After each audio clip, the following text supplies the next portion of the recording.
दुनिया भर में चल रही आर्थिक मंदी की वजह से भले ही पहले के मुकाबले अब ज्यादा भारतीय देश वापस लौट रहे हों, लेकिन सिर्फ उन्हीं सिटीज में जहां कारोबार शुरू करने के लिए बेहतर इंफ्रास्ट्रक्चर है। तो मिलते हैं हैदराबाद, बेंगलुरु और दिल्ली लौटे ऐसे और लोगों से।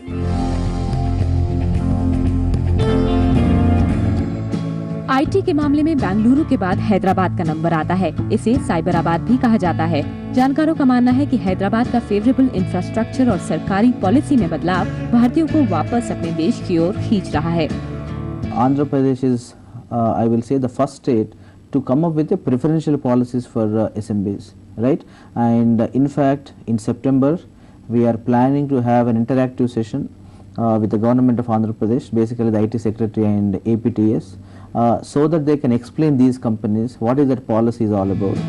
विजयवाड़ा से एमबीबीएस की पढ़ाई और इंग्लैंड से वैस्कुलर सर्जरी में मास्टर्स करने के बाद हैदराबाद में रहने वाले डॉक्टर श्रीनी अब पूरे भारत के लिए आइडेंटिटी मैनेजमेंट सॉल्यूशंस देने वाली कंपनी के मालिक बन चुके हैं। लेकिन शुरुआती समय में उनकी टेक्नोलॉजी इतनी एडवांस लगती थी कि उस पर यकीन कर पाना मुश्किल था। First challenge, and we have to make them believe that okay, these technologies will work, kind of thing. Initially, when I was talking to some of these people, they were telling me, "Oh, these technologies used in James Bond movies only." लेकिन ये बातें doctor Srini को रोक नहीं पाई और उन्होंने सरकार के साथ मिलकर ही एक के बाद एक 50 सक्सेसफुल प्रोजेक्ट्स लॉन्च किए, जिनमें से एक हाल ही में लॉन्च हुआ आधार कार्ड भी है। And got his data, family details picked up. Thus, I know he has already availed a ration card.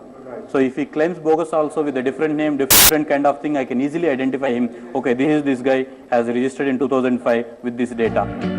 सिर्फ आंखों के रेटिना के फोटो से एक शख्स की पूरी डिटेल्स हासिल करना और इस टेक्नोलॉजी को पूरे देश में अप्लाई करना नामुमकिन को मुमकिन करने जैसा था। और अब डॉक्टर श्रीनी का अगला मिशन है भारतीयों के लिए एक ऐसा डिलीवरी सिस्टम बनाना जिससे सरकारी कामों के लिए आम लोगों को दर-दर की ठोकरें ना खानी पड़े।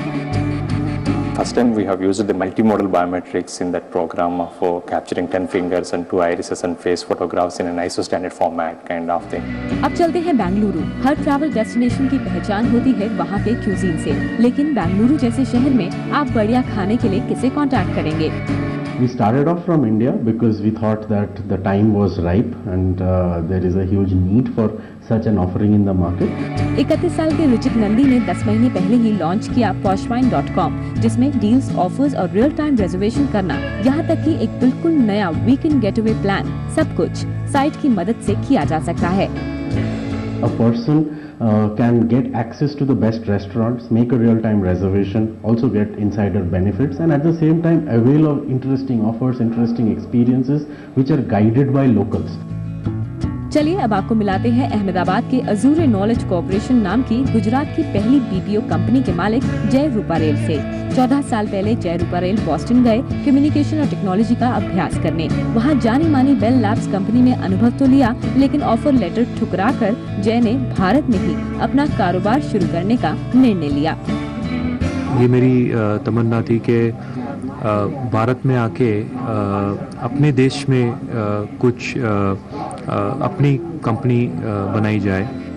12 लोगों से शुरू कंपनी में आज 3500 कर्मचारी है। कंपनी का दुनिया भर में कारोबार है और 60 करोड़ सालाना का टर्नओवर है, लेकिन ये तो अभी शुरुआत है। हम ग्लोबली करीब $12 मिलियन का बिजनेस कर रहे हैं और करीब 16% हमारा प्रॉफिट रहा है। और पिछले 3 साल देखे जो काफ़ी कठिन रहे हैं सबके लिए आईटी सेक्टर में, उसमें हमने करीब 25 to 30% ग्रोथ किया है। हेल्थ इज वेल्थ, ये जुमला तो आपने सुना ही होगा, लेकिन दिल्ली के प्रशांत ने हेल्थ को वेल्थ में कन्वर्ट करके दिखाया। जरिया बनी healthcart.com। हेल्थकार्ट एक ऐसी ई कॉमर्स कंपनी है जो कंज्यूमर हेल्थ केयर प्रोडक्ट्स बनाती है। इंडिया की मार्केट बहुत जल्दी बहुत ज़्यादा चेंज होने वाली है और उस चेंज का हम पार्ट बनना चाहते थे, इसलिए हेल्थ केयर के लिए हम आए। मार्च 2011 में healthcart.com की शुरुआत हुई। भारत में हेल्थ स्पेस तेजी से बढ़ रहा है। ऐसे में एक्स IITian समीर और प्रशांत हार्वर्ड और स्टैनफोर्ड जैसी नामचीन यूनिवर्सिटी से पढ़ाई पूरी कर अपने देश की सेहत बनाने लौट आए। और अब इनका मकसद हेल्थकार्ट को भारत का पहला ई हेल्थ स्टोर बनाना है, यानी one stop solution for all your health queries. Ahmedabad से केतन जोशी, बेंगलुरु से प्रमोद राघवन और हैदराबाद से प्रसाद मूसेकर के साथ श्वेता गुप्ता, दिल्ली, जी बिजनेस।